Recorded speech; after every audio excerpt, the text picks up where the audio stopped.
brings up the easy competence and the informal part of a conversation, which is basically an interaction between the audience and the panelists. And this is the general idea of a coffee talk. And without further ado, I would like to introduce our guests, starting with Her Excellency, Ms Elsa Håstad, Ambassador, Swedish Ambassador to Albania. Thank you for coming. And also with us here today is Albania, former OECD representative on youth. And I now give the floor to my colleague, Silvana. Thank you. Thank you, Mario, for this very warm entrance to our conversation. And thank you to all of you who are present with us today. We're sure that we're going to have a very warm, nice, and fruitful discussion, not only because, as Mario introduced our two guests, we can see that they're very, they come from a very enriching background in their experience with human rights and development, but also due to the fact that we're going to be discussing a topic which is always relevant and is always urgent to tackle, as the issues it raises always need addressing as soon as possible. So we're going to discuss feminist foreign policy and how it can contribute to shaping a better global future. And we will be having the discussion divided into three sections. The first section will focus on the implementation of feminist foreign policy as a tool of global feminism advocacy. And we'll have the chance to further elaborate on that with our two guest speakers and also get your comments, suggestions, questions you might have. And then we'll move on to the second session of the discussion, which will focus more specifically in Albania's and Sweden's cooperation regarding the promotion of the agenda for female empowerment, for women and rights empowerment. And we will be tackling more specifically how Sweden is assisting and providing mentorship for Albania regarding the further guaranteeing of women and girls' rights. And then during the third section, we'll have a youthful focus to the implementation of the feminist foreign policy and, of course, in general, to the agenda of empowerment of women and girls, and then more in general towards human rights. We will elaborate more on how youth can contribute to enabling this better global future in which all human rights are respected. And of course, as actually stated, we will get the chance to hear our two speakers and then get your comments, questions, and suggestions. Okay, first of all, a few clarifications on the participants in Zoom.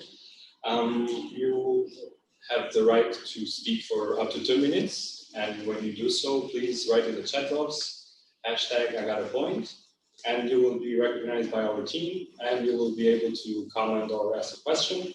And on the other hand, please keep your cameras open and your mics off during the session. Thank you. And now I would like to focus on the first topic, and also the first subtopic. And I want to know, how is feminist foreign policy an advocacy tool to help people and these marginalized groups all over the world? It's like this political framework which was initiated by Sweden in 2014. Did it come from an inner need to do it, or was it based on some research done? So I'd like to have some thoughts on that by both of you, and then we will see how the discussion goes. Mario, do you want me to start? Yes. Okay, thank you. Good evening, everyone. It's fantastic to be here, and I'm so impressed. Good evening to my co-talk here, Alba. It's fantastic to sit here together with you, and I'm so happy to see so many of you out there. My name is Elsa. I'm the Swedish ambassador. I'm extremely impressed by UN Youth Albania. It's super professional, and it feels like I'm in the United Nations in Tirana. I would like to say one thing. Please ask questions. because I really don't want only me to talk. I really want to hear questions from you. But now I would like to sort of have a little bit of a general remark, and then of course answer to your question also about the framework. But as you say, Mario, the Feminist Foreign Policy came across 6 years ago, and it was the Social Democrat government that we had, and it was very much initiated by our foreign minister, Margot Wallström, at the time. And then it was launched as a feminist foreign policy, but then the whole Swedish government said that we are actually a feminist government. And I think this is a key word, because it is about implementing in all areas of politics. And of course, with the emphasis on the foreign policy. So we are so proud, and every time I say I represent a feminist government. And but why do we have that? Well, first I can say that if at this current rate that we are going now, it would take like 100 years to achieve global gender equality. And this is according to World Economic Forum. And in terms of economic gender equality, it would take like 200 years to achieve equality. So this is really bad news for gender equality, and we really need to step up. But then, of course, I think that for Sweden, being such a pioneer country when it comes to gender equality, this was a natural step to take. So perhaps it was not so much out of problems that suddenly arise in Sweden. It was more that this is us. Sweden is an equal country. We are proud to be an equal country, and we want to have a feminist government and a feminist foreign policy. We were the first country in the world to do this. And of course, a lot of civil society inspiration also put on the government. And, you know, so maybe it was more like the natural step to take. And of course, this feminist foreign policy is an agenda for change. We cannot just sit and be happy that we have this. We need to all the time push and move for feminism. And it's of course about peace, it's about security, and it's about sustainable development. And the whole idea is that we have this policy, and it should be integrated in trade, it should be integrated in development cooperation, and it should be integrated in politics.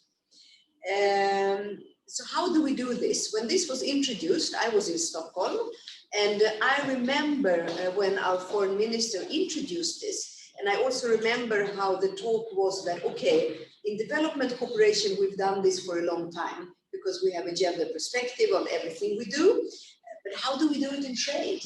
How do we do it in politics? And I think that it is about to walk the talk, but it is about everything from small things to big things. It's like to ask the right questions. How many are we tonight in this event?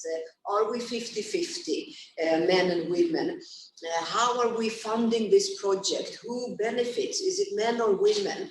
When we have a trade delegation going to a country, who is talking? Who is represented? It's about everything. And then it is about pushing things. I mean, in Albania, we have a 20-year long history of development cooperation, as you know. And this is a good example of how we integrate gender in development cooperation. Firstly, we support gender projects, everything from UN to civil society. But then we also integrate gender in environment, for example, water resource management, who gets access to water. I would also like to say that feminist foreign policy is about men. In Sweden, the feminist movement was created by women 100 years ago. We're actually celebrating 100 years of democracy because women got the right to vote yesterday, 100 years ago. So it was, of course, driven by women, but it was also driven by men, because men equally want equality. No modern man wants to live in an unequal society. So this was very much also pushed by men. And then I would like to say that what is happening today is I also want to talk about another thing, and that is that when I grew up, I took equality for granted. I took gender equality for granted because I thought that I was being raised and born in a gender equal country. But of course, it was not fully equal. And I think that perhaps now this generation also takes things for granted. But we see today in the European Union how we need to fight again for gender equality and battles that we have already been the winner of, like the right to abortion. Suddenly we have to fight this in Poland. And Poland is an EU member state. So the battles has to be refought. So it is an agenda for change.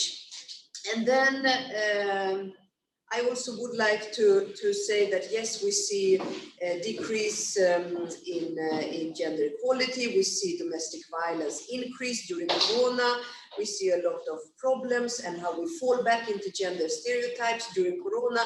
But we also see positive signs. My favorite example is Belarus. You know, I lived in Belarus. I actually worked for the United Nations with human rights in Belarus a long time ago. But a piece of my heart is still in Belarus. And the uprising that we could see this summer and months to come after the presidential election was driven by women. And that was fantastic. And it makes me happy to see that. Okay, just a few words on OSCE, since Sweden is taking on the chairpersonship of OSCE. You know this, Alba, it's very close to your heart. But I think it's important to mention that this will be our tool to use the feminist foreign policy into a multilateral cooperation. So we have this framework, as you were talking about, Mario. Now we have the chairpersonship. It means that we can really push for a change. So we need to be brave. We need to be stubborn. We need to be resilient. And what can we push for? Well, of course, we can push for the resolution 1325, the UN resolution. We need to have more women at the negotiation table, peace resolutions. We need to have more women. Women are not only victims of war, they can also be negotiators for peace. And I saw this with my own eyes a lot in Colombia. I worked with Latin America, and there, after 50 years of internal conflict, Sweden was pushing to have the women at the negotiation table. Very powerful. So we will do this in OSCE. And Sweden has also created networks of women who are peace negotiators, regional networks. And today I met with your newly appointed foreign minister. And I told her that let's do something also, perhaps including Albanian negotiator or a regional network. Let's look into this because we have it for Eastern Europe. We have a Swedish network. So this is really feminist foreign policy in a very practical, hands-on way. So this is what we want to do in the OSCE structure, but we also need to push for participation and women and men in decision-making positions equally. We need to have an equal amount of women and men in decision-making positions. So I think this is what I wanted to say as an introduction now. Thank you so much. Thank you, Ambassador. Now the floor is to Alba. Thank you. Thank you. Good evening to my co-host of this talk. It's a pleasure to be here, and thank you to Una for organizing this and its youth branch. Good evening to everyone from the other side of the screen. I hope you have made yourself comfortable. You grabbed a cup of coffee and are about to engage in a very productive and vivid discussion with us. I'll keep it short as a beginning because I'm really looking forward to hearing from you and also to answer and discussing with you about feminist foreign policy. In my understanding, feminist foreign policy is about systematically defending women's and girls' rights as human rights.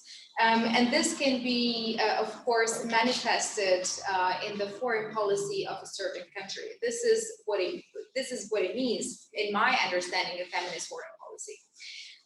We have seen, of course, Sweden taking, the lead in initiating the feminist foreign policy in 2014. But I was very glad to find out that more countries have actually supported this idea. So we have Canada as a country with a feminist foreign policy. We have, of course, France. We have from 2020 Mexico as well. And it can be considered as a pioneer from, let's say, South Americas. So of course it should be mentioned, but we have plenty of other countries who have been supporting the idea of a feminist foreign policy. And here we have, for example, Luxembourg, we have Cyprus, we have Spain, and other Scandinavian countries like Denmark or Norway. But of course, we have also seen the European Union taking the lead or mainstreaming gender equality and reserving a more active place for promoting it within its human rights policies, but also its foreign policy as well. And I can mention here a report from the European Parliament, which wanted to include a more active gender equality agenda, which of course included statistics, let's say like 50% of women in decision-making or 85% of EU development aid being spent on gender equality.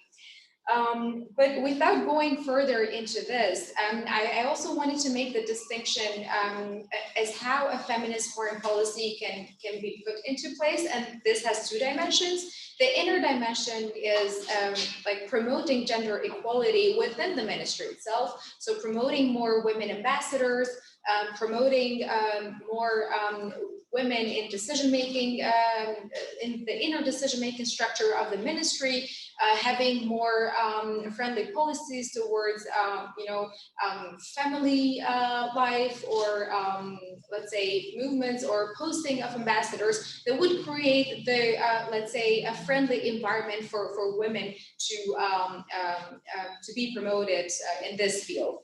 And the other dimension would be the external one, which the ambassador talked at length, and that means promoting gender equality through trade, through development aid. But one field that has received a lot of attention recently is the security sector and diplomacy. So we have now a lot of women being promoted as mediators, as let's say conflict resolution facilitators, or women in arms control deals, or women more in proactive positions in security sector reform, but of course women in diplomatic positions as well. And we have the recent example of the High Representative on Security and Foreign Policy of the European Union, Federica Mogherini, to whom I will refer later on for a very good example.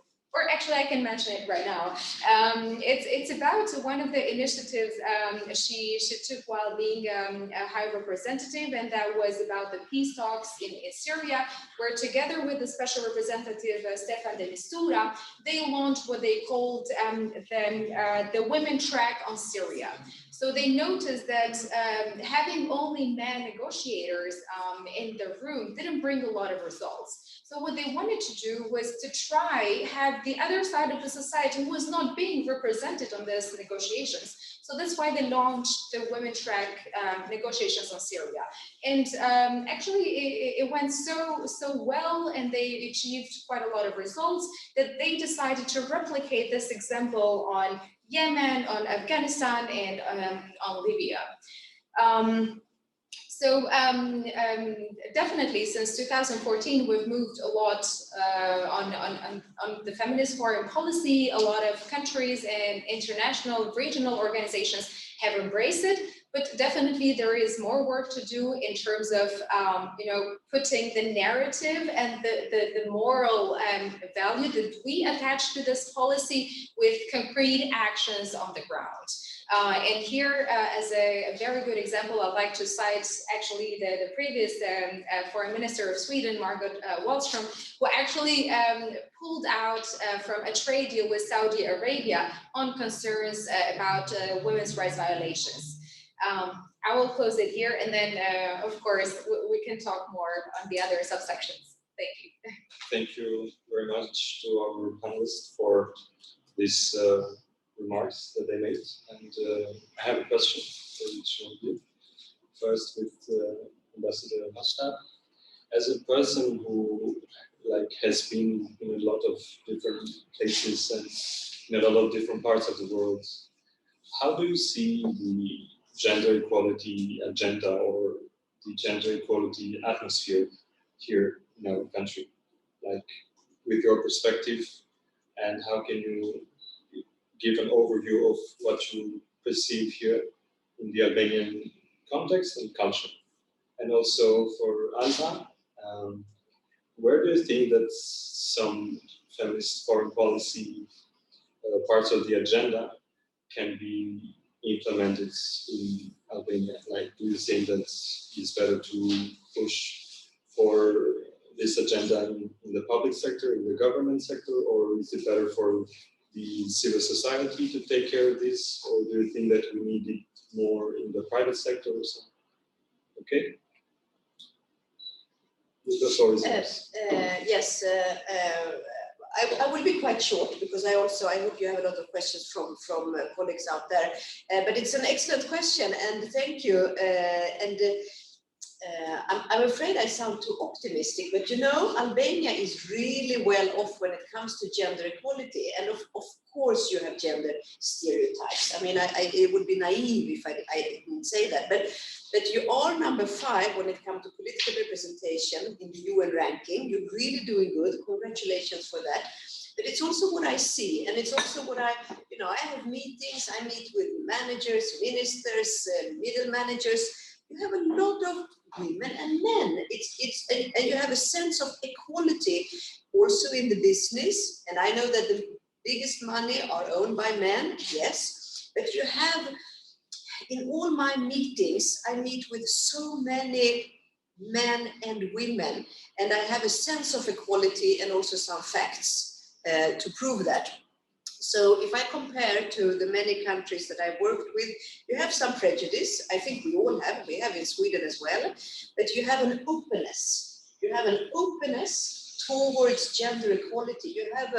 You are curious and you are willing to change, and you have changed. You have a government that is almost like a Swedish government. It's almost 50-50. It is fantastic. So I would say big congratulations to Albania. Now the floor to Alba. Okay, so I think the question relates to actually the question to the ambassador, at least in the way I see it being answered. In my understanding, I like to see more women in diplomacy. I like to see more Albanian women in decision-making positions, not only in politics, and that means women in the administrative structure of our public institutions, but that being translated into, let's say, concrete engagement of these women in these positions.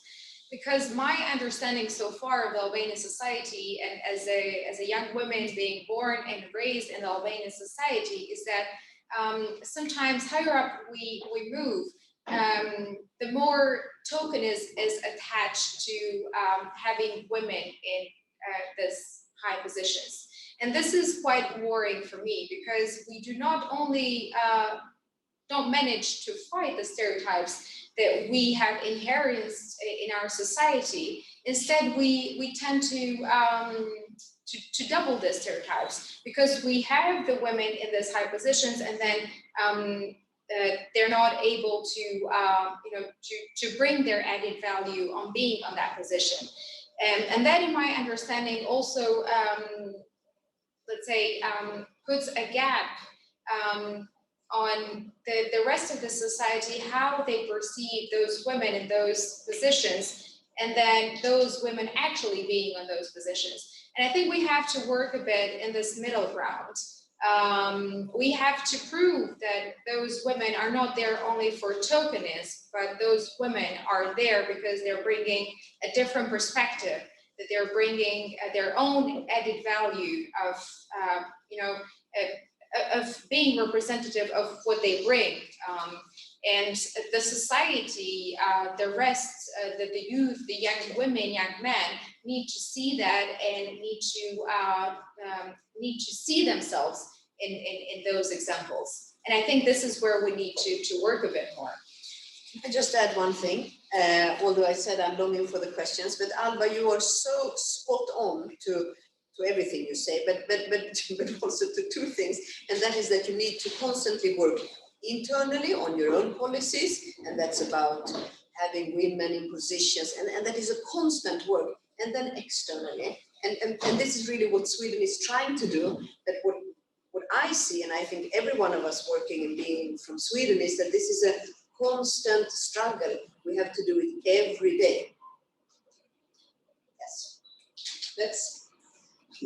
Let's have the questions. I have so much to say, but I don't want to take up the floor. That was very on point. Thank you very much to our speakers, and I find it very enthusiastic and exciting, the fact that the topic is very relevant, because just as Her Excellency mentioned, we also marked the 20th anniversary in 2020 of the 1325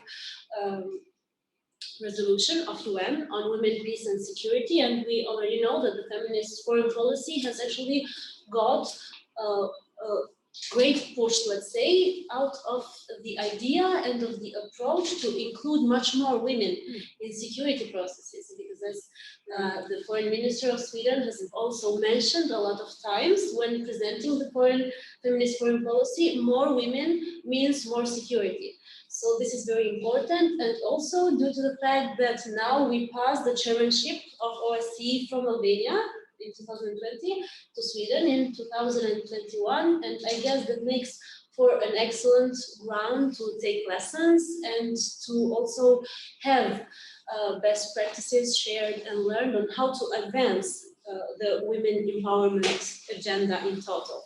And now it would be great to pass the floor to our participants who are viewing the discussion from Zoom. I'm very certain that they will be full of questions and suggestions. If I am correct, on the right side, there is a lot of writing. Yes. So yes, that means a lot of questions. Okay, perfect. So Daniel has raised his hand. Daniel, I recognize.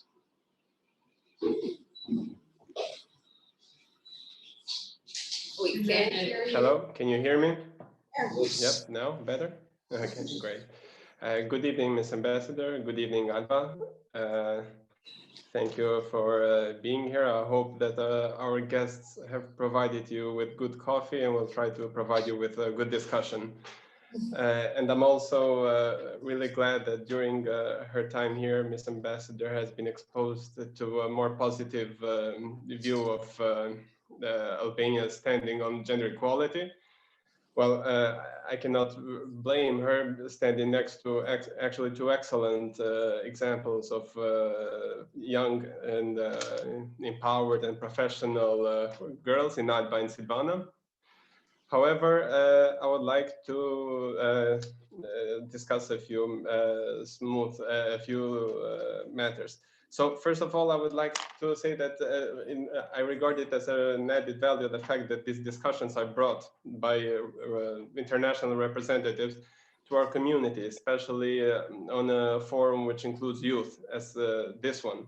However, I have the tendency to view matters institutionally and address policies as such. In this view, in this context, I would really like to congratulate Sweden and its government for setting an example for other countries.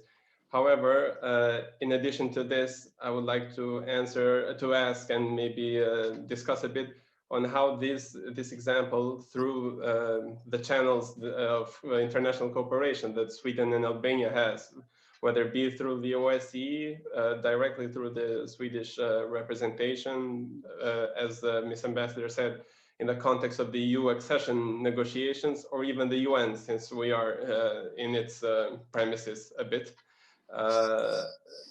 Through all these channels, how can such practices and how can such vision be implemented, considering that Albania, in its efforts towards gender equality, of course, is restricted by social economic circumstances and its resources. If there are any initiatives or if there are any priorities for the Swedish representation in Albania through any of the channels that it possesses, to provide to the Albanian institutions best practices and a guideline, a roadmap, a blueprint on how to make improvements on this. Thank you. Let's take, let's have some questions. I can't see, are there many questions? But perhaps we should collect one or two more. We can start by you decide. Answering now, and then we will see. Good. Okay. Okay. So thank you for interesting question. I would say best practices and how do we prioritize? Yes, we do this everywhere and all the time. I mean, both directly and mainstreamed. And I will try to be concrete. But let me start with our embassy. For example, let me tell you about our communication. When we communicate anything, Sweden is a great country, come and study, or we do this or that, we always have a feminist perspective. So this is concrete and simple. When we fund our development cooperation, we always think that we should really fund projects that are targeting at gender equality or mainstreaming. For example, we support EU accession of Albania. Yes, we do. We've been doing that for 20 years. What do you need to become an EU member country? Well, you need a lot of things, but you also need good statistics. So we support statistics. Swedish Agency of Statistics work with Albanian agency Instat. How can we integrate gender? Well, we support the idea of gender segregated statistic. Because you cannot have a country make policy decisions if you don't know what your statistic looks like from a gender perspective. So, I mean, these are just few examples of how we do it. And then we have experts doing it. And then we have a policy level. When I met with your foreign minister today, I talk about feminist foreign policy. When we recruit, we had a recruitment to our embassy. We have too many women. It's almost 100% women. Then we need men. I mean, it's about everything. Every day when we wake up, I have my colleague Lina here sitting. You can't see her, but I can see her. We think about this. It has to be in our DNA. So yes, we have a lot of best practice and we prioritize this all the time. And the best practice is to do it on all levels every day. Alba, if you have your remarks. I would like to maybe take other questions so we don't, Okay, perfect. Arsit has also got a question. Arsit, you recognize? Hello, everyone. Thank you for being here, and I'm glad to be here too as well and participating in this very innovative matter of discussion that got here today. And I would like also to mention the fact that even though I had heard about feminist foreign policy, this event made me dwell on it and read further on, and actually got a new. Sorry, can you please raise your voice or come closer to your mic or something? Okay, I'll try both. Is this better? Okay. Yeah. Yes. Yeah, I don't know what part you heard, but it was not. It was just an introduction. I wanted to say that even though I had heard about the feminist foreign policy, it was this event that made me read furthermore and dwell a bit on this matter. And so I want to thank also the organizers for this. But reading through it, I only had one thing in my mind. Okay, Sweden perspective. It is a country that leads on innovation in many aspects of it, gender equality being one of those, and also their responsibility now to put it in a multilateral or in a supranational agenda. This is also building a bit on what Daniel was discussing earlier. Uh, I was only thinking about, okay, we need a coalition of countries who support this initiative, because Alba mentioned France, Sweden, but not many countries introduce their feminist governments, for example.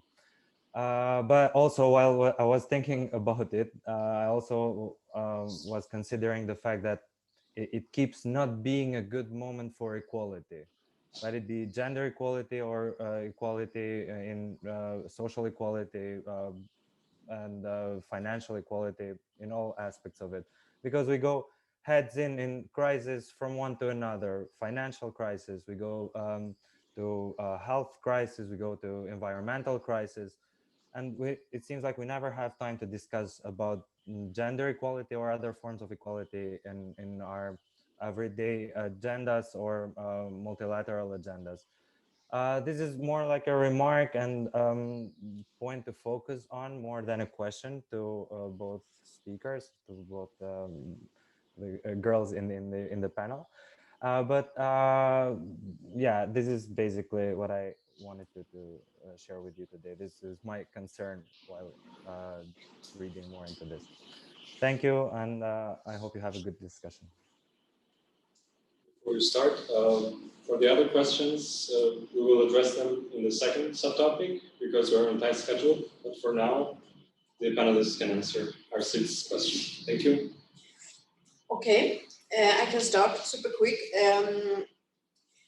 I want to make a bridge to your question and say that feminist foreign policy is a value-driven policy. I think this is important because foreign politics, it is about geography, money, power, war, peace, but it's also about values. And also thank you, Alba, for bringing up the example of our foreign minister actually blocking a deal that had a lot of money in it because of values. So this is about values. And then the question is about when is a good time for equality? Well, I would say every day is a good time for equality because we have a corona crisis, COVID. Of course, we need to talk about gender equality because the fact is that when you look down, looking people into their homes, we see an increase of domestic violence. Women are being beaten, children are being beaten, and yesterday I heard on the Swedish news, we have an increase of sexual abuse of children. Because, not only because men are locked in and can use pornography and surf around on the internet, but because children are locked in. Children don't go to school because the schools are closed. So they sit at home and they have access to internet. So of course we must talk about gender equality. Environment, we must talk about gender equality because research shows that the biggest polluters in the world are white men with a lot of money. Of course we need to talk about equality because equality is in all aspects of our society. There is always time to talk about equality. Thank you very much. And I will follow up on the answer on the very same idea that gender equality is interconnected with the other topics and issues that we deal daily, not only on the national, local level, but also internationally. So, for example, since we touched upon environment, we have the climate issue, climate change issue. And again, research shows that women and young women are highly affected by it. For example, if we're going to have desertification of a lot of land, we know that women tend to rely more on agriculture and on the land. So they will be the primary target of climate change, but also on other sections as well. For example, since we mentioned already that gender equality is value-based and it has a moral ground, we have seen international actors incorporating this norms-based approach into more, let's say, hardcore issues such as security or trade. And here I will bring the recent example of the European Parliament actually scrutinizing the trade deal that the Commission and the Council gave a go with China. So this is a very important trade deal that the European Union wants to finalize with China because of the market and economic reasons, etc. But then again, European Parliament, on the grounds of norms and human rights concerns in China, is scrutinizing this trade deal and doesn't want it to go under confirmation without further, let's say, or stricter articles that guarantees that China will move forward in respecting human rights. And this is just one example, but we have also other cases, for example, when it comes to the economic crisis, how women are affected, since women are mostly employed in low-paid jobs and jobs that don't have a lot of security. Then they're the first ones to go unemployed and to suffer from the loss of incomes or not being recognized in the social security system, because they also tend to work more into the black market. So thank you, Arsid, for bringing this up, because it's true that usually we tend to forget about these norms because we're so occupied with the so-called hardcore issues. But then again, we should also remind ourselves that there is always a way to interconnect the topics and to mainstream gender equality in each of these topics and crises. So to take the gender lens on each of them. Thank you very much, Alba. Thank you very much, Your Excellency, for all the points you highlighted in this first session.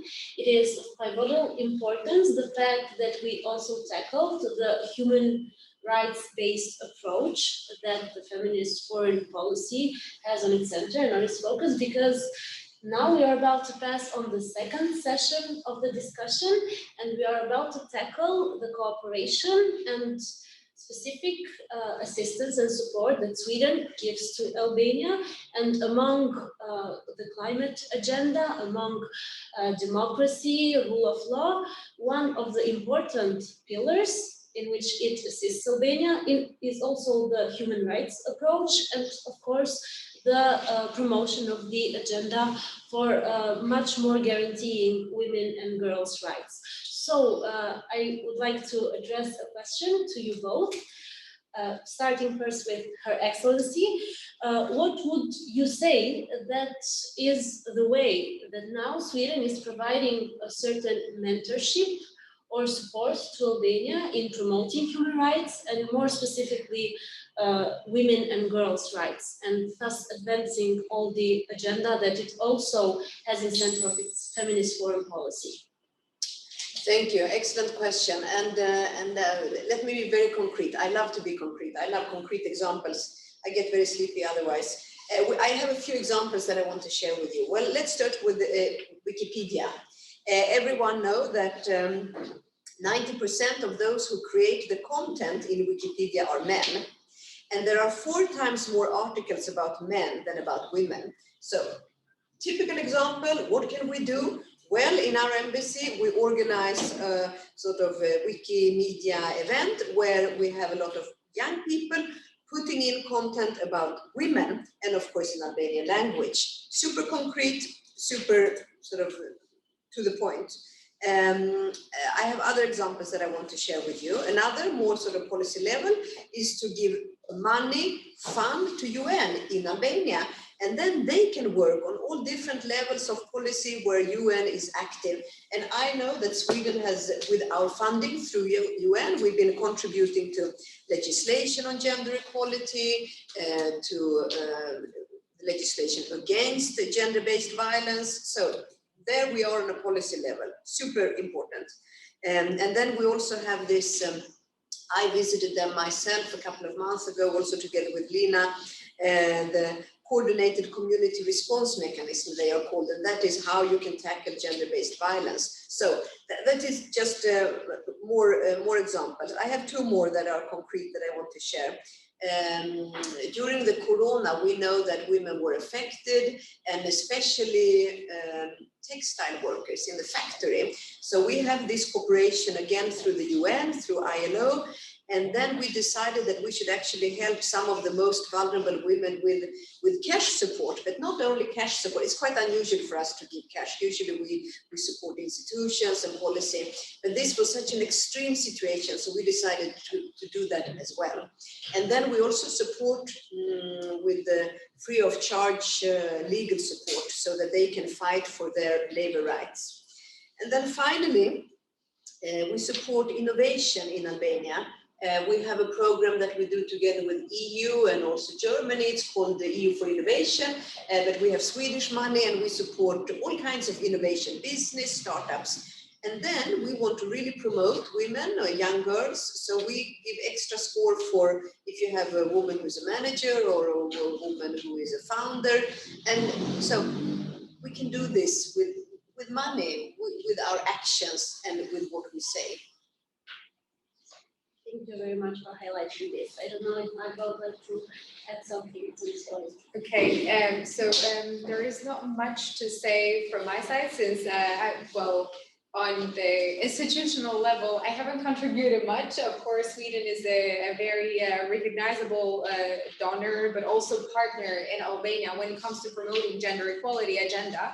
And actually, I'm very happy to say that I've been part of this Wikipedia, yes, Wikipedia activity. I think it was very thoughtful because, first of all, of the authorship, that most of the articles are written by men, but also to, I remember when I was part of the activity, I wanted to focus in putting more names and more Albanian women in the public sphere, in the online space. Because what we also notice is that there is not much information about women, successful Albanian women that have contributed largely to our society and our culture.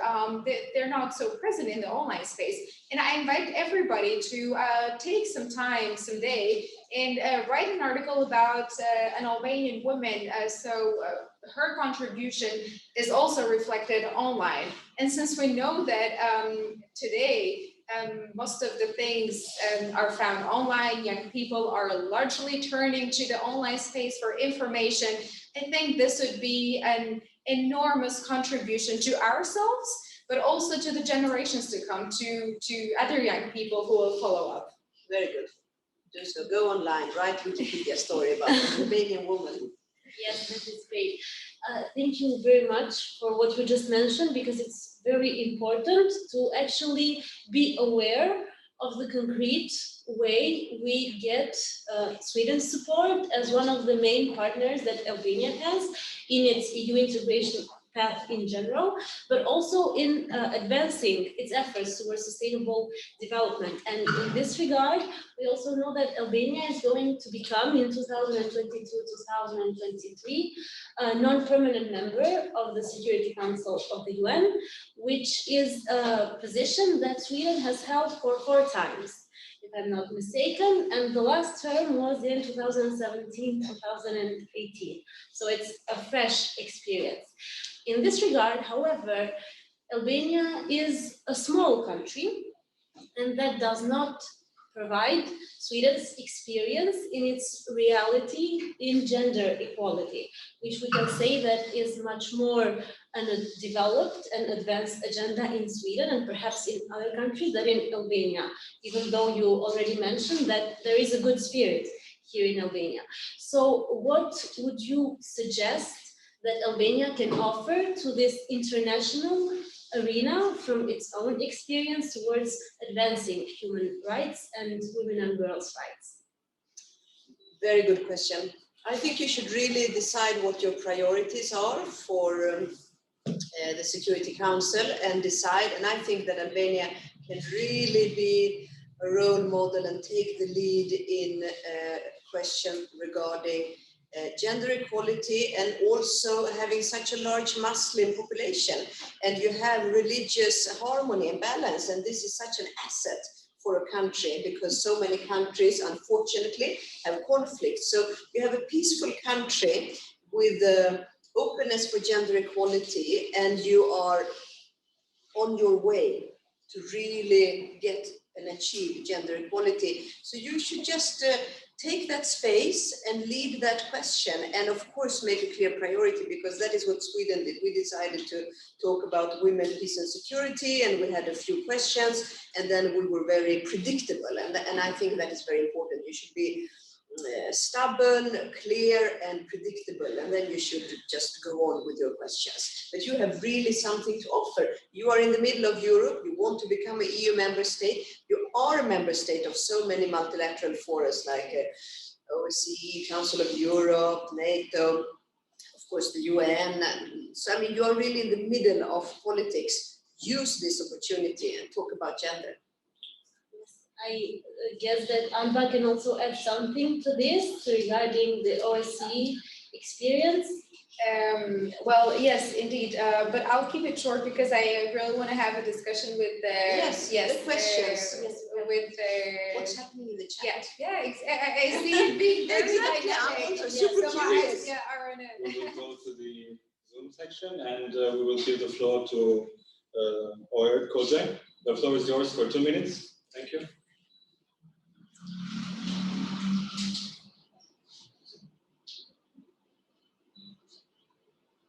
We cannot hear you. Unmute yourself.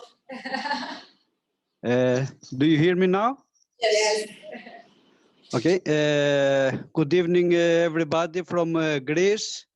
Big thank you to Swedish Embassy and Ambassador Ms Elsa. I'm happy for this event. And I have one question for Mr. Ambassador. Do you have information which was the position of human before democracy and after? And can you describe the difference? It's better the position now or it was before? Because when we have a problem, we must make research before to see how can we solve this problem. Thank you very much. Thank you. We will take more questions, and then you can answer them. Okay. Anya, the floor is yours for 2 minutes. Anya, thank you. Yeah, thank you. Thank you to Ms. Ambassador and also to Ms. Alba for their presence and their very insightful thoughts regarding feminist foreign policy and the progression of gender equality in Albania. I'd like to make a small comment regarding that, and maybe I can go to my question. First, I'd like to say that we in Albania have a very complicated history regarding women, and especially gender equality. I don't believe either that I can say that we have a history, because the history of women in Albania is very shadowed, and of course we don't have like, shall I say, a linear development of our progression in society, because we went from people that were considered property to people that were just expected to work as normally in a capitalistic society. As a young woman living in Albania, I don't believe we have made lots of progress in gender equality, despite the situation in Tirana showing otherwise. Yes, we have lots of position of women in government and other things, but at the same time, there is extreme discrimination in workplaces regarding women. There is also very much, like in history books, there is no women accomplishments. There is almost nothing regarding that. And we can say that women are the victims of domestic violence in our society, and maybe they are the most victims of it. I just say that I think in regards to progression, gender equality, we also have to consider, the layers of oppression that come from it, because different women suffer from different problems in our society, and somehow these problems all come to one place. So we really need to ask, do we need to dismantle more systems of oppression? Like, is there just patriarchy, or is there just like a socioeconomic values? So when we talk about feminist foreign policy, and when we talk about, you know, layering the systems of oppression, like where do they come together, how do they interact with each other, and how can we tackle these problems that arise from these systems of hierarchy and oppression when we talk about the feminist foreign policy? Thank you. Okay, we will take one more question and then the panelists can answer. And we go to Arlene Scamberi. The floor is yours for 2 minutes. Thank you. Thank you. Do you hear me? Yes. Okay, thank you, and hello everyone. Thank you for being here today, and thank you for both panelists for their fruitful and so meaningful words. So I have three points that I wanted to raise here and to ask a question. First is regarding the mentality of Western Balkan in accordance or regarding also with Sweden mentality. So I'd like to ask a question for especially for Her Excellency, Madam Ambassador. What do you see as a difference between Sweden and Albanian mentality regarding the feminist foreign policy? And how do you think this mentality is going to change in the future? I mean, for good, for sure. Secondly, something that also Her Excellency mentioned regarding the majority of Muslims that Albania has. And also I would like to ask another question, which is, do you think other countries that has also a majority of Muslims can implement a really good foreign policy, as Albania has done during these years? And last but not the least is a question for both panelists that in the future election of Albania, do you see a woman as a prime minister or president? Thank you. Oh, so many good questions. A little bit difficult also. The first question sounded interesting, but I didn't really understand it. Democracy, human beings, before or after. What was the question? I think the concept was on how the concept of human rights has actually evolved in different periods throughout the last decades. If I'm not mistaken, Norway can actually. I think he maybe meant how the position of human rights and gender equality changed from communism to democracy, because he mentioned before democracy. Well, there he is waving, I don't know, but it sounded interesting, and I wanted to get engaged in your question because I've also been working in a lot of ex-communist countries, and I really want to reply exactly to your question, not sort of guessing. Okay. Should we take it again? Yes. Yeah, well. Could you just make it very clear what was it that you wanted to know? Yes. Do you hear me now? Yes. Yeah, very good.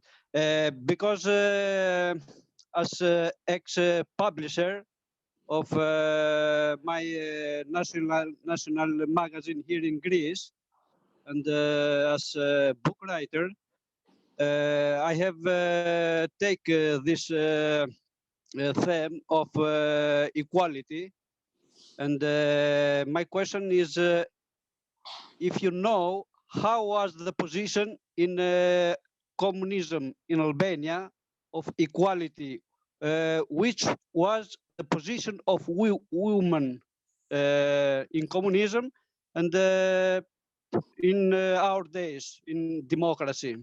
I can comment on that. Thank you.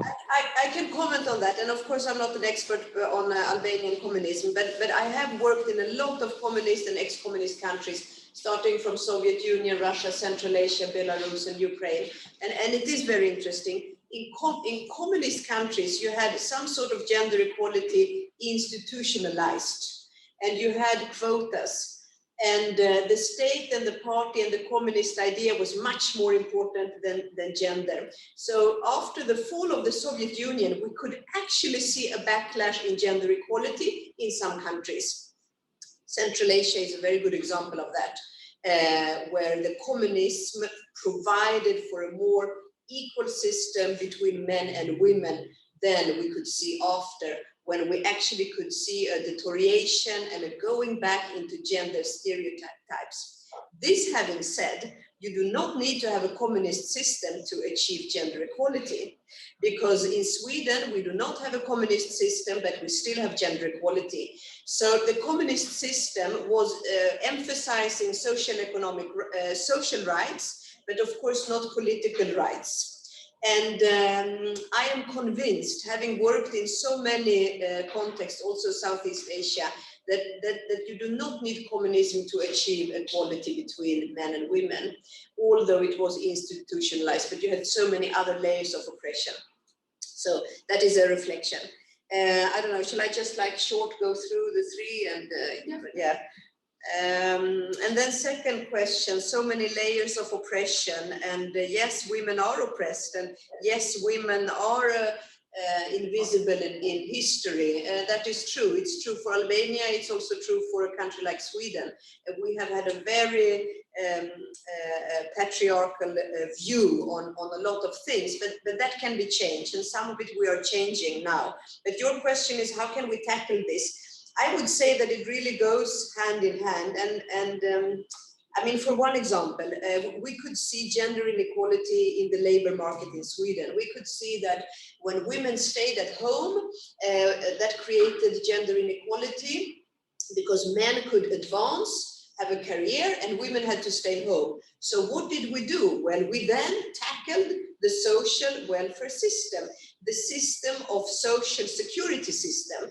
And then Sweden introduced paternity leave for men in order to achieve equality on the labor market. So of course you need to have a holistic approach and really tackle inequalities from all different kind of aspects. This was just one example. And then the third question, mentality and change. And what was the difference between the Swedish mentality and the Albanian mentality? Was that the question? Yeah. Well, it's also interesting because it is a lot about mentality, and it's a lot about, I mean, you know, in Sweden, if you ask a man, are you a feminist? He would say, of course I'm a feminist. Everything else would be stupid. And that is, I don't know, it's a little bit of a mentality, but it's also, you have to get used to, you have to understand. So I do think perhaps it's a question of also changing your habits. I mean, I think that many of us want to be equal, and that we, but it's also to give, you have to give away some power. But I still think that we all, most of all, want to have an equal society.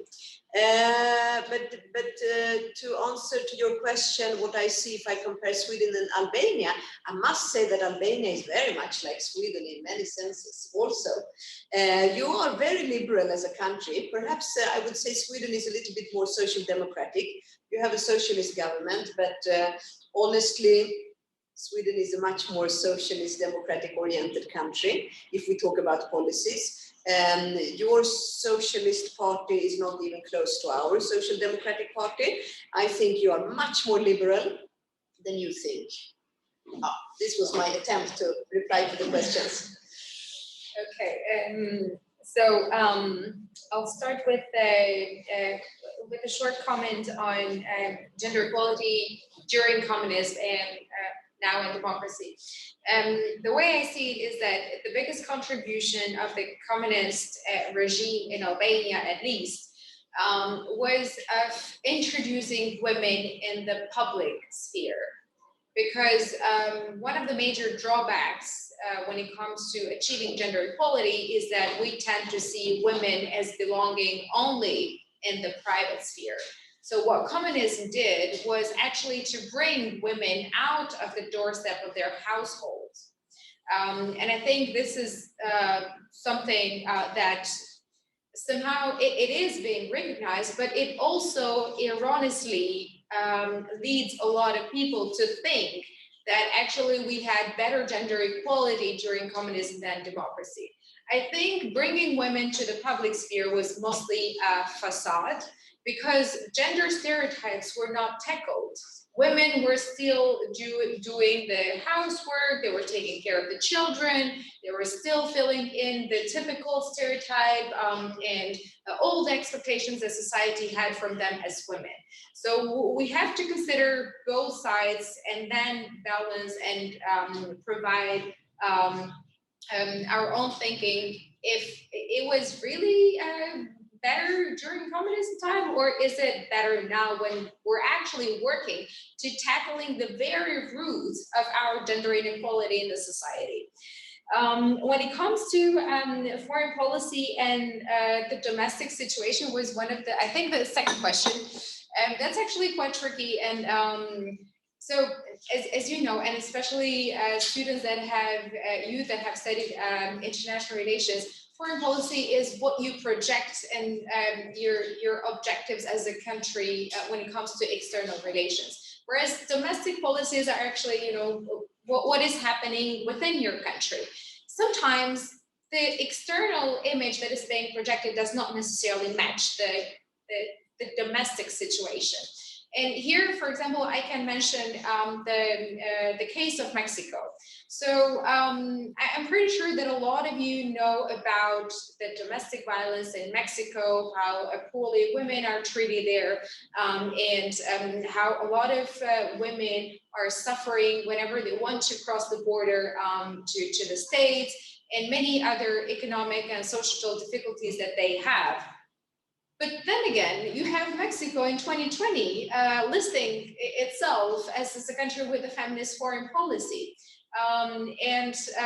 This is where the disbalance lays. And I think that in order for countries to be, you know, to really stand behind the image they project in the feminist foreign policy, they should have already been doing a good work domestically, so their support and promotion of gender equality has some basis to stand. When it comes to the mentality question, well, I think that as Albanians, we know our mentality, you know, more at depth, and I think we're also somehow better positioned to tackle or to see where things are actually, you know, missing or lacking. And I would point the finger to myself, first of all, and to every one of you that are listening from Zoom, to think about the Albanian mentality and what you can do, you know, to tackle the stereotypes that we're facing every day. Because I think that this is the big problem. This is the elephant in the room, that we're always seeking for answers from other people, and answers like this, the mentality, whereas we're leaving proof of this mentality. Are we doing anything to change that? Because we cannot just expect or think how it will be in the future. We are the present now, and we need to change the present and the future. So it starts now, and it starts from each of us. It was also a question about the Muslim, the female prime minister president. I mean, I think it's a shame that we have not had that in Sweden. I'm so embarrassed, you cannot imagine. It's unbelievable with our history and ambition, and but that's how it is. But we have female prime ministers and presidents all around the Nordic countries, but not in Sweden. Of course, you should have one here soon. But it was another interesting question that I did not reply to about Muslim foreign policy in other Muslim countries, something like that. How was it phrased? Arlene actually framed what we were discussing about, even regarding the fact that Albania is in a good way towards gender equality, but having also a Muslim, a large part of the population being Muslim. And he was just asking about perhaps an idea from your side regarding other countries that have got this percentage of Muslim population, which is large in the country itself, whether they or what is the place, the exact place of the human rights agenda and female empowerment agenda, if I'm not mistaken. I have not worked in so many Muslim countries, so I really, perhaps Alba, you are better to answer this. I don't know. I don't know. I think you are being a very good example, Albania, because you are a Muslim country in the middle of Europe, and you show so much progress. So I think, from my experience, you are the best example. Well, I don't have a lot to say either, but one thing that I would emphasize is that, yes, we have countries with the Muslim population being the majority of the population, and countries which are which are Muslim countries that are ruled by Sharia law and who follow this system of law instead of being a secular country. And I think that the difference is, and maybe this is actually a topic that we need to discuss at length, but I think Albania being a secular state cannot necessarily identify with the majority of its Muslim population, and especially because most of the population is culturally Muslim, and I don't think that affects a lot how we see women in our society. I wanted to finally comment on a women president or prime minister. I myself would like very much to see an Albanian woman in that position. Not only for the sake of tokenism and to check the box that, hey, yes, we do have an Albanian prime minister being a woman, but for the sake of young girls seeing themselves as, future leaders and heads of states. But unfortunately, what I see every day, even women that are engaging in the public sphere, that are, public images, be it in politics or in media, are highly put into the box of the stereotypes that we have as a society.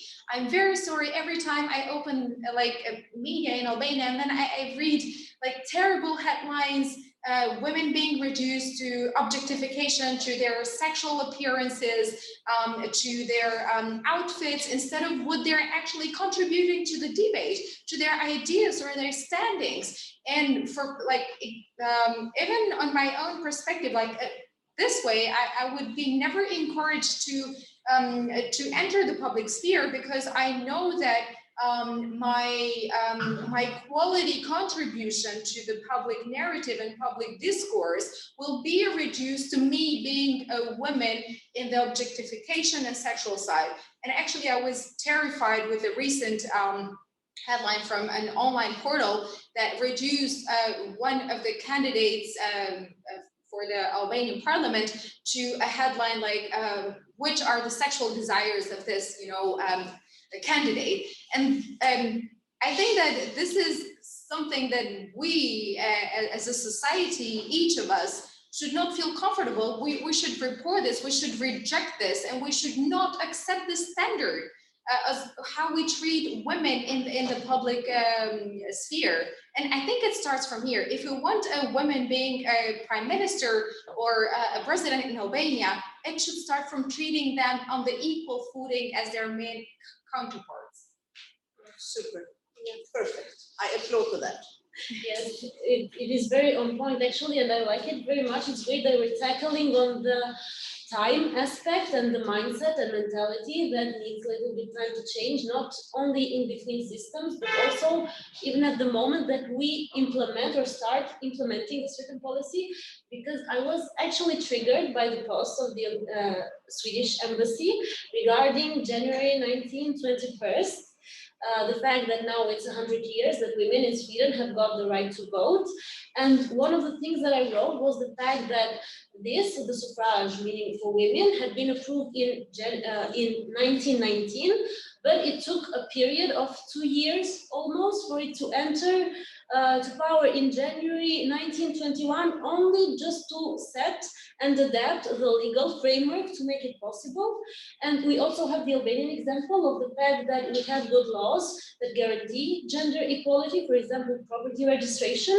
Women have got the right to be registered the same as men regarding the property they own, but we need to change the mindset for them to actually go there and ask their right and ask for this to actually happen.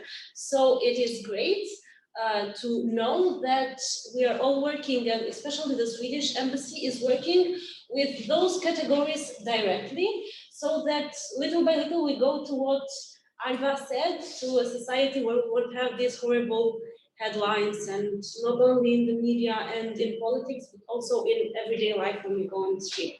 So now I pass the floor to Mario. Okay. I will do a quick wrap up of this topic, which I think was very interesting and brought a lot to the table. We went from how the COVID-19 has impacted women, especially in Albania, and then I really enjoyed the, let's say, compliment that the Swedish society and the Albanian society are much alike. And then a very interesting message was by Her Excellency that she mentioned that each country should prioritize its own priorities, as an example of the UN Security seat that Albania will take on 2023. And without further ado, I'd like to go to the third topic, because I really believe that we will have a lot of interaction. And I will just quickly just say the topic and let the panelists and the audience interact with each other. So, a youthful push to the gender equality agenda. How can youth, especially in our country, in Albania, push a gender equality approach, like a gender equality agenda? What can different actors do to make this happen? Like, who can contribute and who can contribute more? And I'll start with Alba to give a few remarks. Thank you. Thank you very much. Actually, I know I will not keep it short, though I will try to, because I also want to have a lot of discussion in this subtopic as well, since you're already very engaged in the discussion. I'll start by saying that unfortunately on the international level there is this let's say idea that the youth agenda and the gender equality agenda are competing agendas. Because at the end of the day, if we were an international organization, we have limited resources, we have limited funding, and limited items that we can put up in the agenda. So this is what usually happens. However, at any case where I was about to talk these two agendas, I always recited this specific sentence, that whenever we're talking about women, peace and security, we're also talking about young women. And whenever we're talking about youth and security, or youth, peace and security, we're also talking about young women. So there is, an overlapping of both agendas. And I think that both of them can be easily mainstreamed to whatever issue that we're treating on the international level. But unfortunately, this overlapping is exactly the category that suffers the most. So young women, and I would like to refer to a report in 2019. We are here, a report that analyzes the two first youth resolutions. And it actually states that young women are those who are double excluded, let's say, because they're secluded, first of all, because they're young, and second, because they're women, because of their gender. And I think this is a very good start for both agendas to start, merging bit by bit. But also I'd like to state again what the High Representative, Mrs. Mogherini, has said after, she left this position, that when she started as the foreign minister of Italy, she considered being a young woman in diplomacy very challenging. So being a woman, but also being a young woman was very challenging. But now, I'll start by also reciting one of my favorite books recently, Samantha Power, The Education of an Idealist. Samantha Power has been former US ambassador to the UN. And this is because in this section, when you received the frame of the talk, there was also this intergenerational concept mentioned. And this is where I want to bring Samantha and the contribution that the cohort of women in diplomacy now are bringing in enabling or creating a friendlier space for young women to flourish in diplomacy as well, and definitely in foreign policy. So I'll start.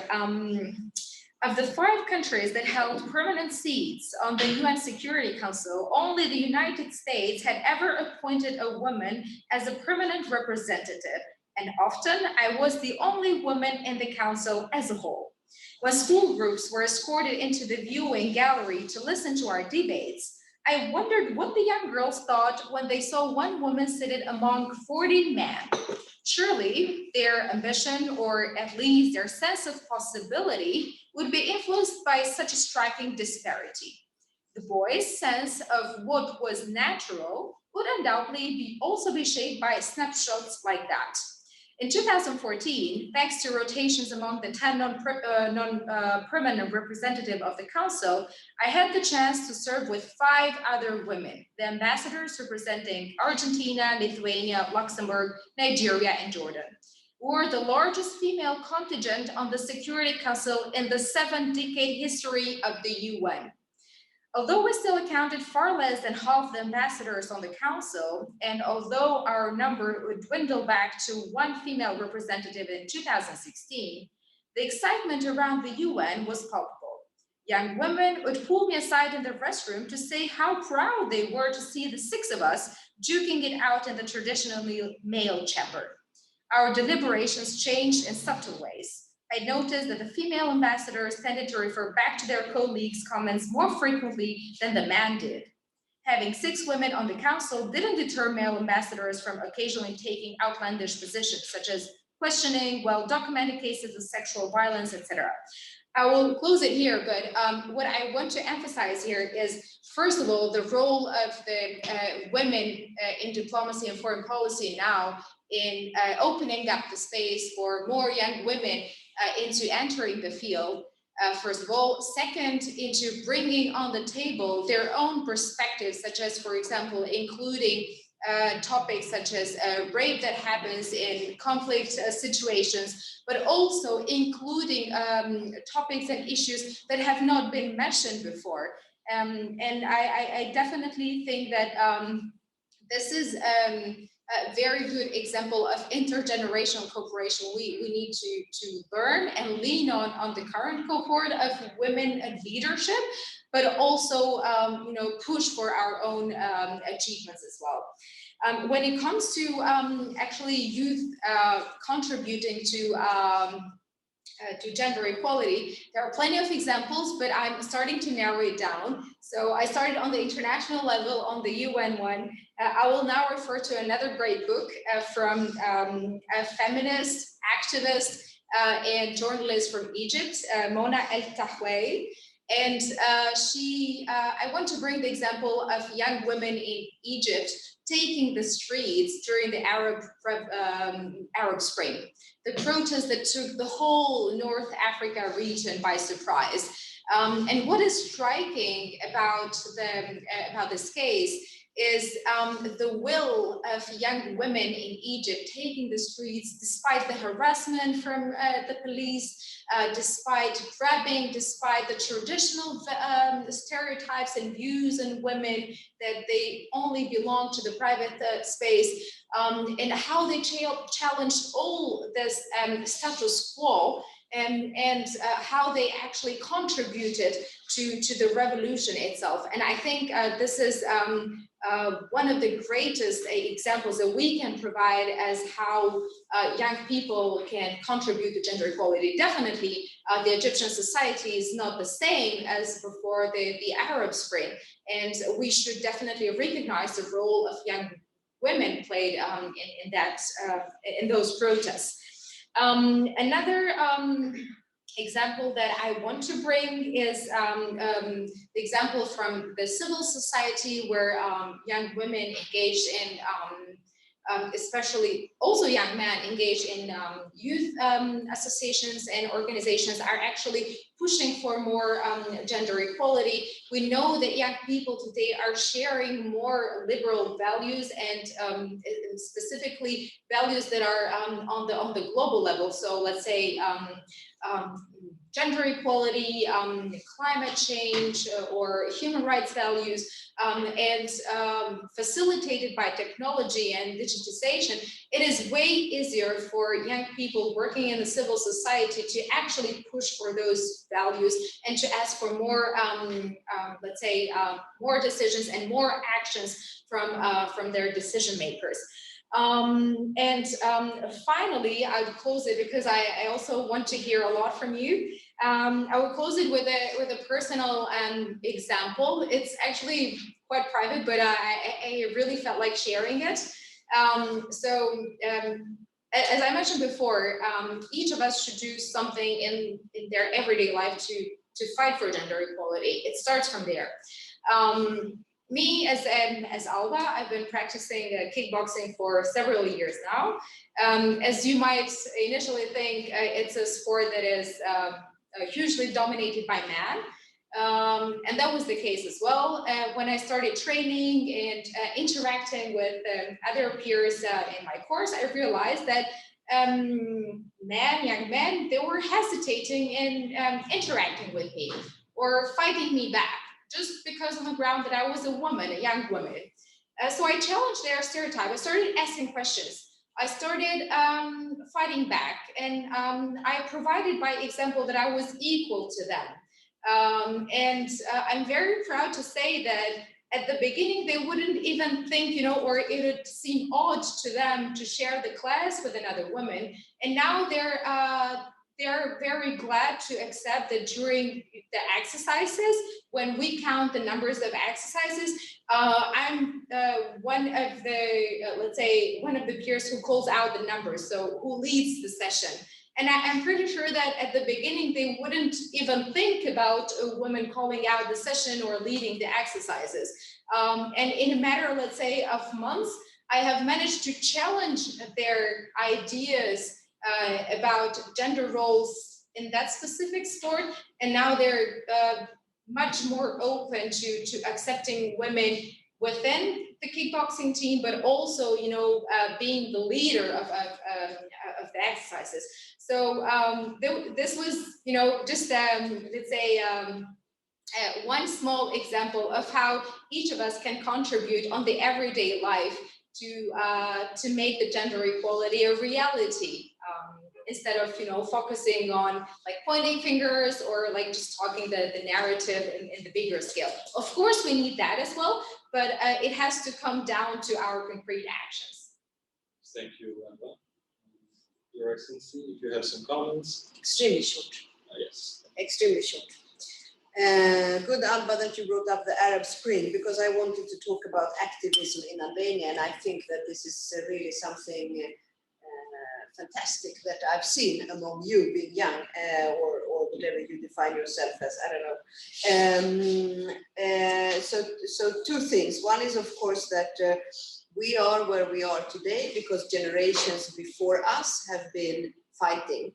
So, of course, our task, assignment is to fight so the generations who come after us have a better place to live. That's like basic, one thing. The second thing is the activism. And I've never been to so many demonstrations as I've been here in Albania since I arrived. I love demonstrations, you have a lot of them. But it's also demonstrations with young people, and it's activism among young people.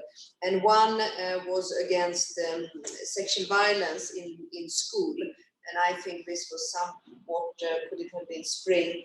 It was hundreds of young people out in different cities in Albania, and I was there out with you, colleagues from our embassy, that it was such a fantastic activism, strength, willingness to change. So activism and change for generations to come, two things. Thirdly, and it has not really to do with gender equality, but it has to do with being young, and that is the election that we have upcoming in April.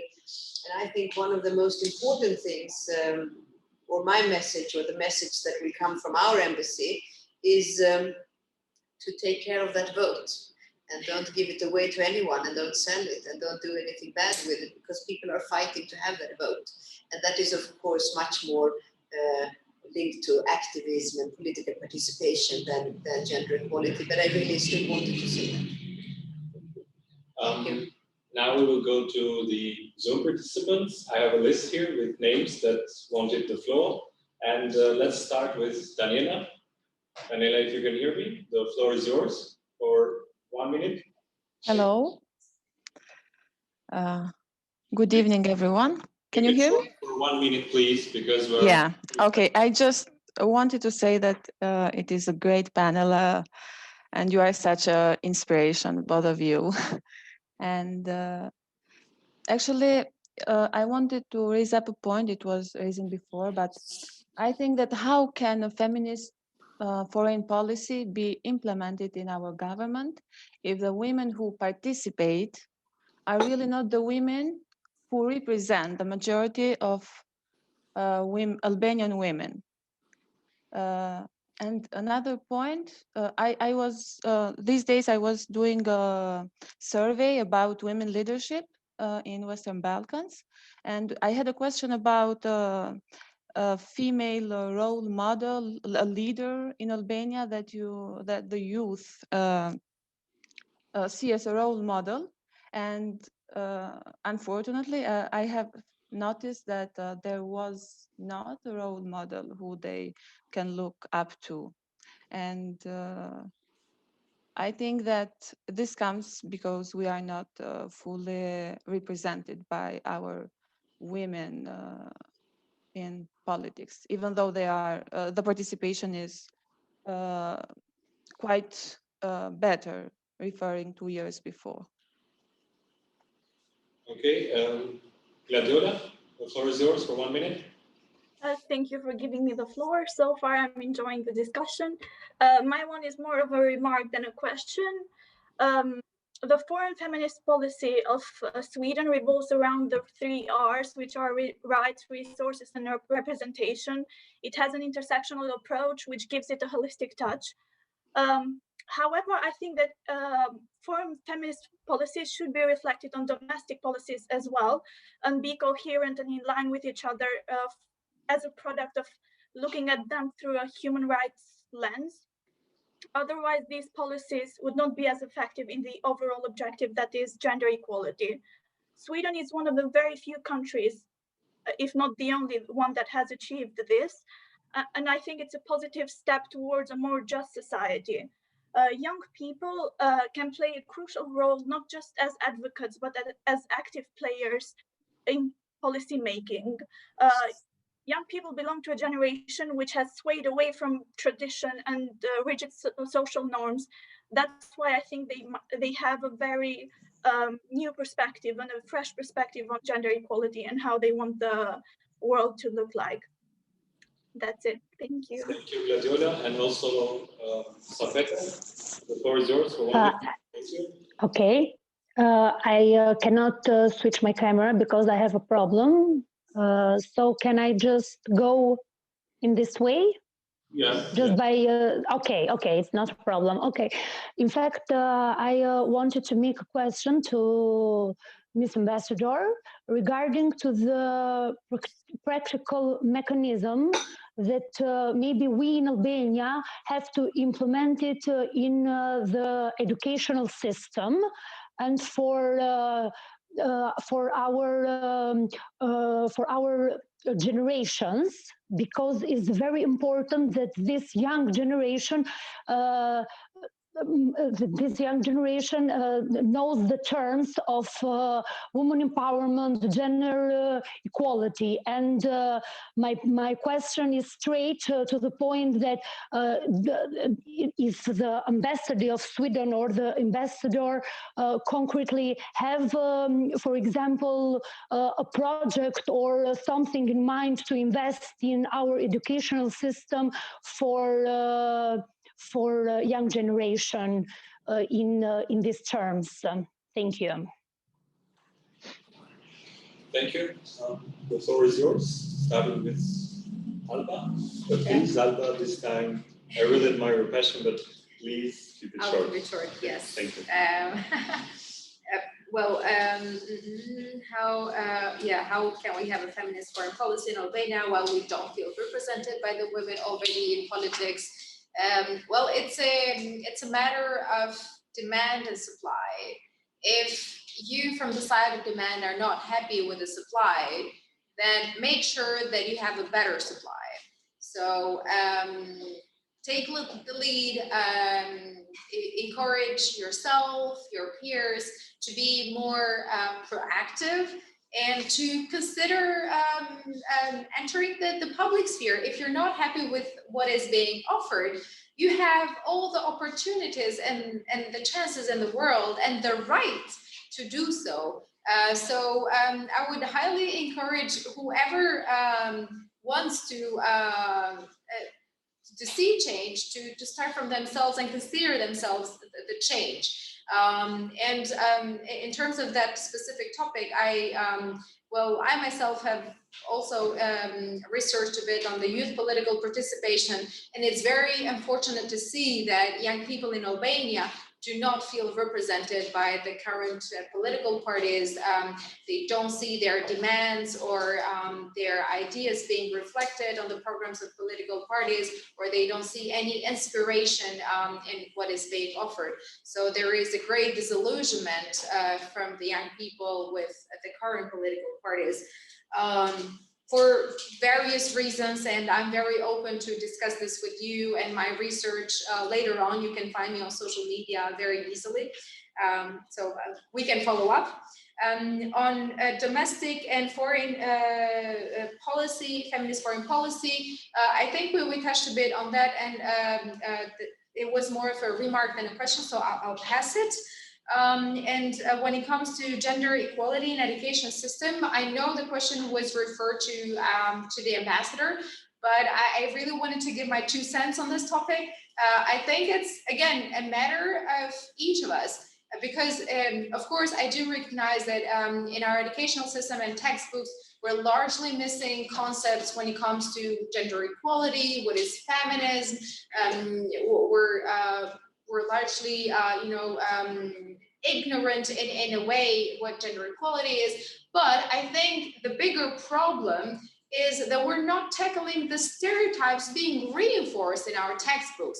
So this is the role of each of us that we have to play. So if we're seeing, let's say, the textbooks in the primary school of our siblings having, women and men being portrayed in the most stereotypical way, we should call them out. We should analyze, take notes, and then raise the issue with the Minister of Education or with the relevant bodies. Or if we see, for example, in the textbooks in our university that there is something wrong, that women are portrayed in a certain way and men in a certain way, even when it comes to professionalism, we should take these examples and make them change. And this is our proactive role that we have to play, and this is our contribution to making our educational system more gender equal. Thank you. I hope I kept it short enough. Now the floor is to Her Excellency. Okay, I will be even shorter.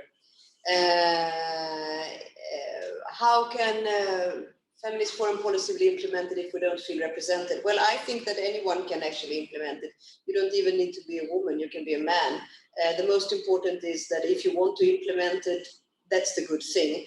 And and then it was a remark about domestic and foreign policy. And yes, a short comment to that remark is that it is a spillover effect, a positive one. So if you have a feminist foreign policy, it does spill over to your domestic policy. So that is good. And gender into educational system, yes. I think we should start with kindergarten. I think we should start with when the children are being born. And Sweden has a program together with Council of Europe that is addressing democracy, including gender equality, targeting all schools in Albania. Thank you. Also, Aldona, the floor is yours for your question or comment. Thank you. Good evening. Good evening to everyone. I am Aldona, Vice Public Commissioner of Vetting Institution. It's a very interesting theme to discuss about gender equality or gender issues. I want to share my experience in Sweden. I have studied, or I was training by Raoul Wallenberg Institute for Human Rights and Women's Rights. So I thank you very, very much, because I remember those times. And I want to share my experience there and in Albania too. It was very easy if we are motivated, and if we have an ideal to build a new society, not building only by women, building for both men and women. I have a daughter, in fact. It is my baby that I was implemented my knowledge about women's rights and women equality.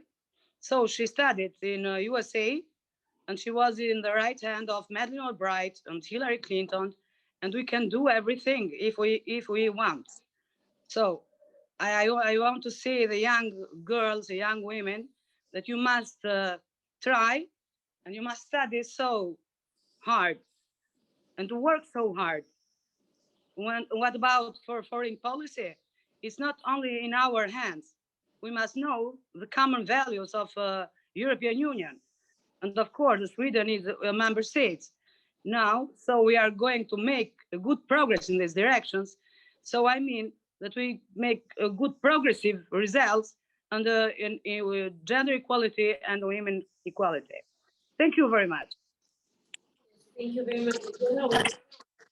Made a point that goes straight in line with what we are actually talking about right now. And we will now move on to two questions that we have from those following us from social media.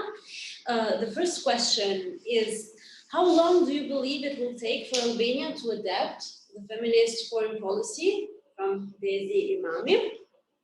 There's another question regarding the time it will take, according to your evaluation, for Albania to have a female prime minister, something that we already tackled, but there seems to be a lot of interest in this. We want to see your presentation even at that level.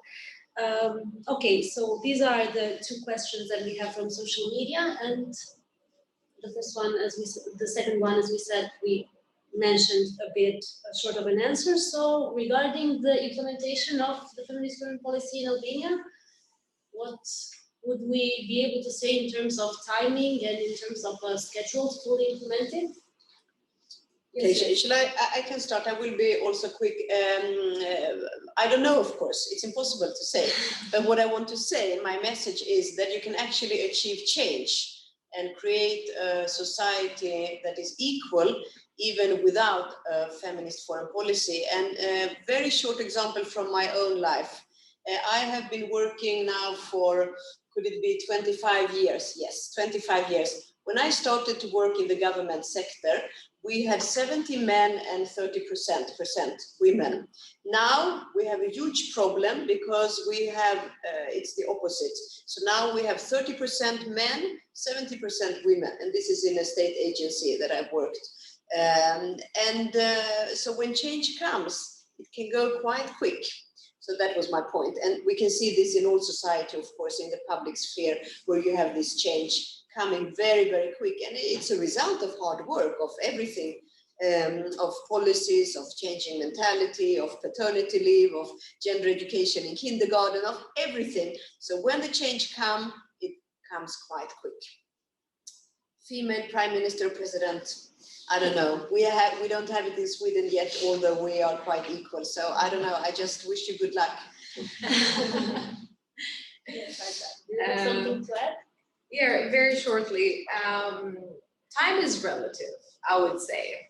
So it really depends on us as how long it will take, both for implementing a feminist foreign policy and having a woman prime minister or president. But most importantly, on the feminist foreign policy, I think, first of all, we need to draft one and commit to one, and then see it happen. So we have to start from there to conceptualize it, first of all.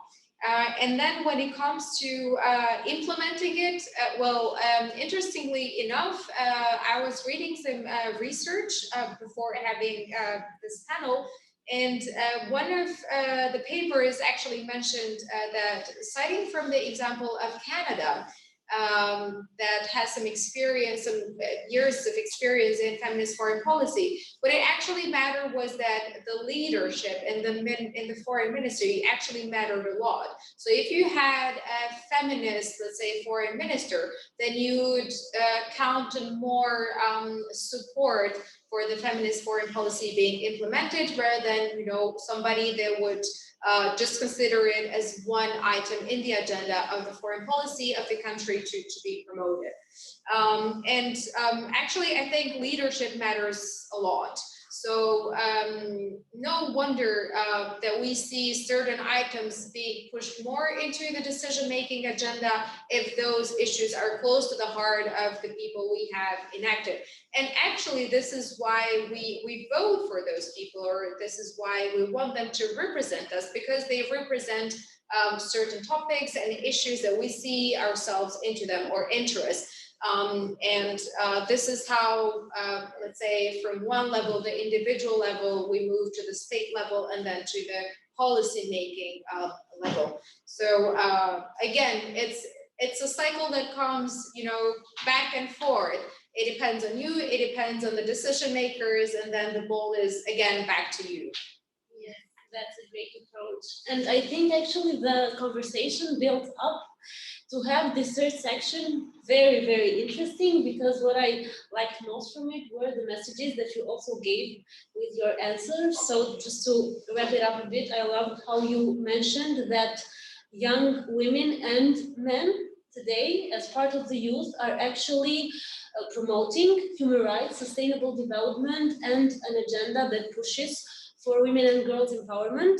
Also the fact that we have to share private examples some of the time in order to make what we talk about much more approachable and realistic, and to show from our own experience how we have handled and how we can continue to contribute even in a situation that we find out there in the street or in our own work environment or personal life, as well as the fact that you encourage all of our participants and us as well to be our own role model. And then to move on to Her Excellency, the fact that you actually made this appeal for the situation that comes up right now to guard and safeguard our vote is very meaningful, because Albania goes through efforts of building a country of rule of law and democracy principles. So this is very important, and we should not take it for granted. To then go to the other message that you gave about the fact that generations have fought hard about what we now take for granted, and we have rights. And it actually reminded me of an expression, of a quote by Isaac Newton, who said that if I have seen further, it was by standing on the shoulders of giants. Of course, he referred to scientific work, the fact that others made discoveries and then this allowed him to do that. But this also applies to the fact that other people have fought for human rights, and we should safeguard that legacy a lot, because that is where we stand right now. Okay, thank you, Silvana. We now come to the end. We got a clear view, a panorama of feminist foreign policy, and also how to tackle gender inequality from different fronts. I want to thank the Swedish ambassador for being here with us tonight, and also Alba Borika. And I also want to thank the Swedish Embassy and all the volunteers of the United Nations Youth Association for making this happen. Thank you very much, and lovely evening. Thank you. Can I just say one last word? It's also a thank you note for all of you for organizing this, and especially for talking about this topic, because whenever we want young people to talk or be heard, we reduce them to talking about topics that are directly attached to the young people. And I think this is very wrong. Young people need to talk about every topic, and foreign policy as well, and specific dimensions of the foreign policy, like the topic that we had today. So I'm very glad that we had this talk, and I really hope that this conversation today will have a follow-up. Well, Thank then you. I have to say a final word. Otherwise, it's very strange, isn't it? Well, I think this was great. I think you are great. But I do think there are some messages that are extremely important, and that is it all starts with ourselves. Alba, thank you for giving that message throughout this evening. Do something about it. And I also think that it is about thinking big and acting small, and don't take it for granted. It's a hard work and we all have to do it. So just keep on. And I think this evening is a fantastic example of how great you are. Thank you. Thank you. Thank you very much. Good night, everybody. Good night.